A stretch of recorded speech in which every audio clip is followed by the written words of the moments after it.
नमस्कार, आज आपण किसान डाळ मिल कोळगाव इथे आलेलो आहोत। तर हे मुबारक सय्यद यांची चिरंजीव आहेत आमिर सय्यद यांची शाखा नंबर 2 आहे कोळगावला। तर ते इथं पण डाळ मिल आणि शेंगा फोडायचं मशीन चालवत आहेत। तर आपण त्यांच्याकडून जाणून घेऊया की डाळ मिल आणि शेंगा फोडण्याच्या मशीन विषयी।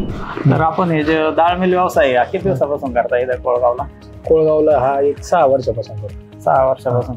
आणि या मशिनरी कुठून घेतलेल्या आहेत तुम्ही? या मशिनरी आपण तुमच्याकडून नगर साई मशिनरी इथून घेतली। तर मशीन घेतल्यानंतर तुम्हाला त्या मशीन मध्ये काही अडचण किंवा सर्व्हिस कंपनीकडून व्यवस्थित भेटती नाही भेटती?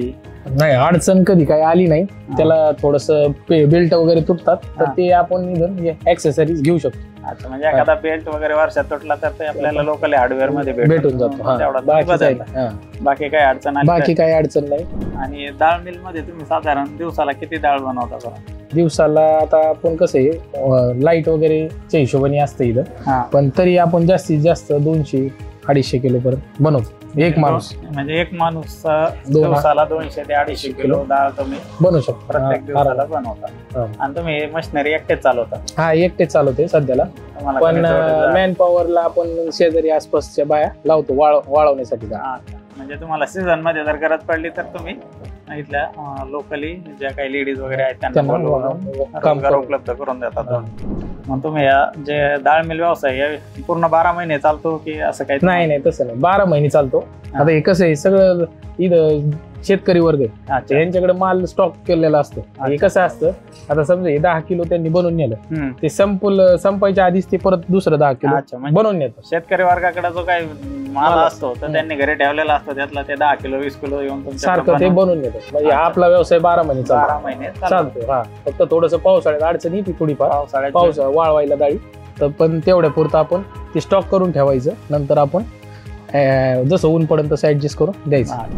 आणि साधारणतः तुम्ही म्हणजे दिवसाला 300 किलोच्या आसपास डाळ बनवता, म्हणजे 2 ते 3 हजार रुपये तुम्हाला पर दिवसाला भेटतात। अच्छा, ठीक आहे। जरी आपल्याकडे समजा कमी झाली काय ते डाळीचं समजा 100 किलो झाली 150 किलो, पण आपल्याला ही चुन्नी पडती तर ती चुन्नीचे आपल्याला पैसे वेगळे भेटतात। आणि शेंगा पण तुम्ही फोडून देता, त्यामुळे तुम्हाला तो पण एक जोडधंदा। आणि समजा नवीन उद्योजकांना डाळ मिल घ्यायची असेल तर तुम्ही कुठली कंपनी किंवा डाळ मिल व्यवसायाविषयी काय सांगता नवीन उद्योजकांना?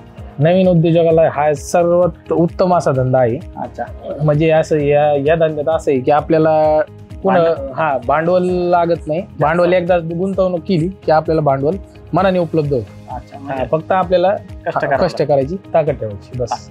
म्हणजे कमी भांडवलामध्ये तुम्हाला एक नेहमीचा रोजगार उपलब्ध होऊन जातो डाळ मिल व्यवसायामध्ये। आणि या डाळ मिल चालवण्यासाठी तुम्हाला कुठले म्हणजे असं काही प्रशिक्षण घेण्याची किंवा काही गरज नाही? म्हणजे कोणी पण सामान्य माणूस चालू शकतो, एखादी महिला पण चालू शकते त्या व्यवसायामध्ये। असं काही खूप टेक्निकल विषय नाही, आणि मशीन चालवायला पण एकदम सोपी आहे। सर्वसाधारण कुटुंबात सगळे माणसं चालू शकतात। हा, म्हणजे त्याला असं काही कुणाची गरज नाही स्पेशल ट्रेनिंग। तुम्ही नवीन मशिनरी घेताना कुणाला प्रेफरन्स करताना आपण साई मशिनरीला सुरुवातीपासून प्रेफरन्स करत आलोय, आणि त्यांची क्वालिटी पण आवडली आणि त्यांचा रिझल्ट पण चांगला आहे। आणि क्वालिटीची ज्या बी कस्टमरला आपण देतो तो सगळेजण म्हणतात की 1 नंबर क्वालिटी, तर त्यामुळे आपला धंदा पण व्यवस्थित चाललाय।